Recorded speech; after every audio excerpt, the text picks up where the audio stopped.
राम राम मंडळी, तर स्वागत आहे तुमचं अजून एका नवीन ब्लॉगमध्ये। तर आपण कॅनडात असल्यामुळे जे काही साहित्य पाचवी पूजनासाठी लागतं ते तर सगळं आणणं आपल्याला पॉसिबल नाहीये, पण जे काही साहित्य इकडे अवेलेबल आहे ते साहित्य आम्ही आणून आज बाळाची पाचवी पूजणार आहे। तर ती कशी ते तुम्हाला दाखवतो, चला। तर आता पाचवीचं सगळं साहित्य मांडायची तयारी सुरू केली आहे, तर मी आता दाखवते की तुम्हाला की कसं मांडतात ते। तर आता मी आपल्याला दाखवणार आहे की पाचवीचं पूजन कसं केलं जातं। तर आता मी आहे ना पाटापुंजायचं काम करते, म्हणजे दाखवते वस्तू काय काय ठेवायच्या त्या।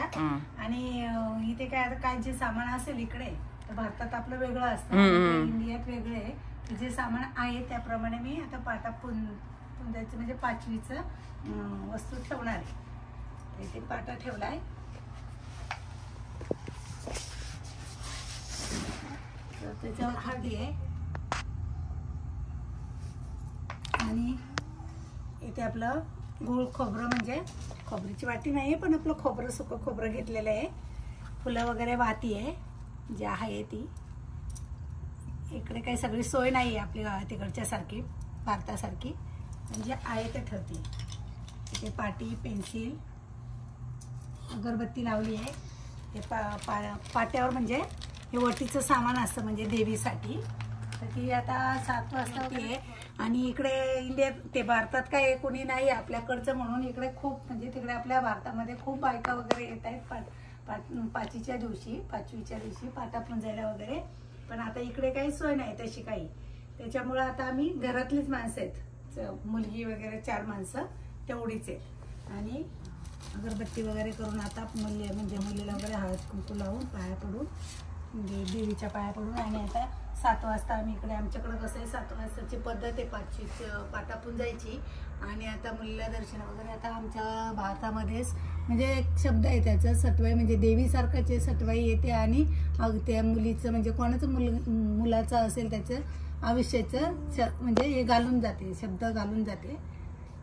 त्याच्यासाठी आमच्याकडं पाचवीचा म्हणजे पाचवी पुंजतात म्हणजे असं।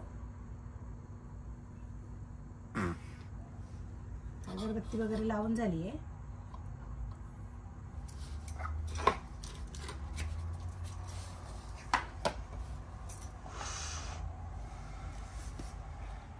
मुलीला वगैरे नातीला हळद कुंकू लावून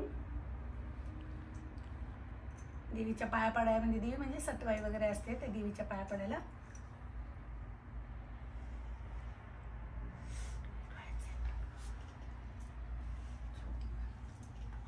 सर्व सामान वगैरे पाट्याचं म्हणजे पाटा पुंजतं त्याचं सामान ठेवून झालंय सर्व। आता मुलगी आणि नात म्हणजे पाया पडेल देवीच्या आणि नैवेद्य वगैरे ठेवून पाट्याचं पाटा पुंजायचं म्हणजे झालं।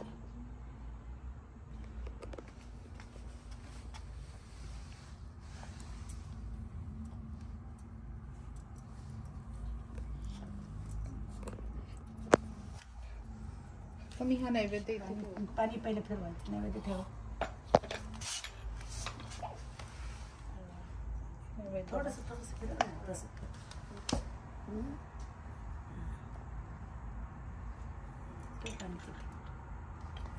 आता तू पाय पडली का? इथे ठेवू का? तू पाय पडली नैवेद्य ठेव, आणि तिला पण पाया पड, मग सब तिचं नाव काय ठेव, नाव काय ठेव,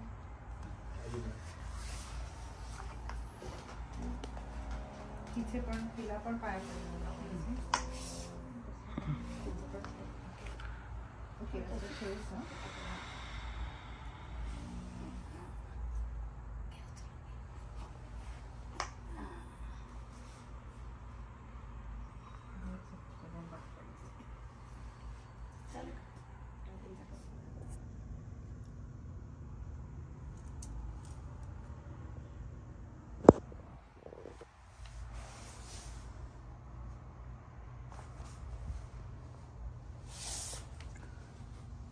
मम्मी आताच मला पाचवी पूजनचे महत्त्व सांगत होती, तर तिने सांगितल्याप्रमाणे आपण हा इथे एक निरंतर दिवा उद्या सकाळपर्यंत चालू ठेवायचा असतो, जो की विझून दिला नाही जात। आणि स्पेसिफिकली हा दिवा जो बाळ आहे, लहान बाळ, त्यांनी हा पाहिला नाही पाहिजे. जर त्याची नजर त्या दिव्याकडे गेली तर त्याचे डोळ्यांवरती काहीतरी परिणाम होतो असं दंतकथा सांगितली जाते. पण त्यात किती तथ्य आहे हे अजून मला तरी माहिती नाहीये. आणि अजूनही मम्मी काहीतरी सांगत होती तर ते आता तीच सांगेल. बरं, आता ते पाचवीचा कार्यक्रम पाटापिटा पुंजून झाल्यानंतर आपण तिकडे आपल्या इकडे भारतामध्ये म्हणजे नानी म्हणतात, त्याची पण पूजा वगैरे करून दिवा लावून वगैरे नैवेद्य ठेवून आणि ते बळीराज म्हणजे काय ते काढतात, कोळशाने काढतात. तर ते मी त्याचे चित्र वगैरे काढून त्याची पूजा वगैरे करून झाली. पाचवीच्या नैवेद्यामध्ये काही स्पेशल असते का वेगळं? हा, आपण म्हणा पाचवी पूजनच्या नैवेद्यामध्ये बाजरीची भाकरी, पाटवड्या म्हणून आपल्याकडे जे प्रसिद्ध आहे महाराष्ट्रामध्ये, त्याचे पाटवड्याचं रस्सा आणि बेसन पिठाची पाटवडी आणि मेथीची भाजी बनवून नैवेद्यामध्ये ठेवतो. आणि मिठाईमध्ये आपण बर्फी ठेवलेली आहे. तर जे मम्मी मगाशी बोलत होती बळीरामचं, ते पण इथं काढलंय. नॉर्मली कोळशानी काढतात, पण आपल्याकडे इकडे कोळसा नसल्यामुळे आपण स्केच पेननीच काढलंय.